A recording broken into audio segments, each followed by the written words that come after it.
ഒരു സത്യം കാണാൻ വേണ്ടിയാണ് നാം ഈ ഖബർസ്ഥാനിലേക്ക് വന്നത്. ഒരു ഹക്ക് കാണാൻ വേണ്ടി. എന്താണ് ആ ഹക്ക്?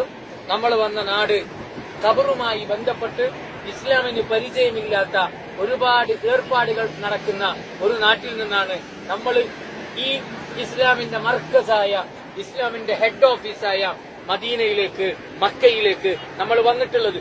എവിടുന്നാ വന്നത്? ഇസ്ലാമുമായി പരിചയമില്ലാത്ത, ഇസ്ലാമിന് ബന്ധമില്ലാത്ത ഒരുപാട് ഖബറുമായി ബന്ധപ്പെട്ട പരിപാടികൾ നടക്കുന്ന ഒരു നാട്ടിൽ നിന്ന്. നമ്മുടെ നാട്ടിലെ ഖബർസ്ഥാനിന്റെ അവസ്ഥ എന്ത്?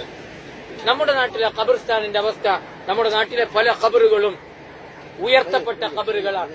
കെട്ടിയുണ്ടാക്കിയ ഖബറുകൾ, പച്ച വിരിച്ച ഖബറുകൾ, വിളക്ക് കത്തിക്കുന്ന ഖബറുകൾ, പൂവ് എറിയുന്ന ഖബറുകൾ. കണ്ടിട്ടില്ലേ നിങ്ങൾ? എത്രയോ നമ്മുടെ നാട്ടിലെ ഖബർസ്ഥാനിന്റെ അവസ്ഥ എങ്ങനെയാണ്? ഖബറിൽ കിടക്കുന്നവരോട് പ്രാർത്ഥിക്കുന്ന ഖബർസ്ഥാനുകൾ, മരിച്ചു കിടക്കുന്നവരുടെ മുന്നിൽ കണ്ണു നനച്ച് കൈകൾ വിറച്ച് കരഞ്ഞ് ദുആ ചെയ്യുന്ന മുസ്ലിമീങ്ങൾ നമ്മുടെ നാട്ടിലുണ്ട്. എന്നാൽ ഇസ്ലാമിലെ യഥാർത്ഥ ഖബറിന്റെ അവസ്ഥ ഇങ്ങനെയാണ്. ഈ ഖബർസ്ഥാനിൽ കിടക്കുന്ന പോലെ. ഇത് ഇസ്ലാമിന്റെ നേതാക്കന്മാരുടെ ഖബറാണ്. ഇവരെ പോലെ മഹത്വമുള്ള ആരും നമ്മുടെ നാട്ടിലില്ല. ഇവരെ പോലെ മഹത്വമുള്ള ആരും നമ്മുടെ നാട്ടിൽ ഇല്ല. ഇവര് നബീന്റെ ഭാര്യമാരാണ്, ഇവര് നബീന്റെ മകളാണ്, ഇവര് നബീന്റെ പുതിയാപ്പിളമാരാണ്, ഇവർ അല്ലാഹുവിന്റെ റസൂലിന്റെ സ്വഹാബാക്കളാണ്. ഇവരത്ര മഹത്വമുള്ള ആരും നമ്മുടെ കേരളക്കരയിലോ ഇന്ത്യ രാജ്യത്തോ ആരും നമ്മുടെ നാട്ടിലില്ല.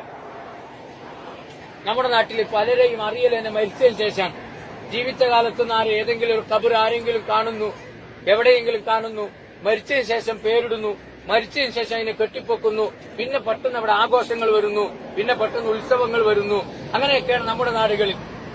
ഇസ്ലാമിൽ ഖബർസ്ഥാനിൽ ആഘോഷങ്ങളില്ല. ഉണ്ടെങ്കിൽ ആ ആഘോഷം ആദ്യമായി നടക്കേണ്ട ഖബർസ്ഥാൻ ഈ ഖബർസ്ഥാനാണ്. ഇവിടെ കാണണം ആഘോഷം, ഇവിടെ കാണണം പച്ച വിരിച്ചത് ഏതെങ്കിലും ഒരു ഖബർസ്ഥാനിൽ. ഇവിടെ ഏതെങ്കിലും ഒരു ഖബറിൽ പൂവറിയുന്നത് നിങ്ങൾ കാണണം, ഏതെങ്കിലും ഒരു ഖബറിനടുത്ത് വിളക്ക് കത്തിച്ചത് നിങ്ങൾ കാണണം. ഇവിടെയാണ് അല്ലാഹുവിന്റെ റസൂൽ 10 കൊല്ലം ദീന് പഠിപ്പിച്ചത്, ദീന് പൂർത്തിയാക്കിയത്. അതുപോലെ ഇവിടെ നമ്മൾ കെട്ടിപ്പൊക്കിയ ഏതെങ്കിലും ഒരു ഖബർ നിങ്ങൾ കാണുന്നുണ്ടോ നോക്കി? ഏതെങ്കിലും ഒരു ഖബർ ഇതാരും തച്ചുടച്ചതല്ല.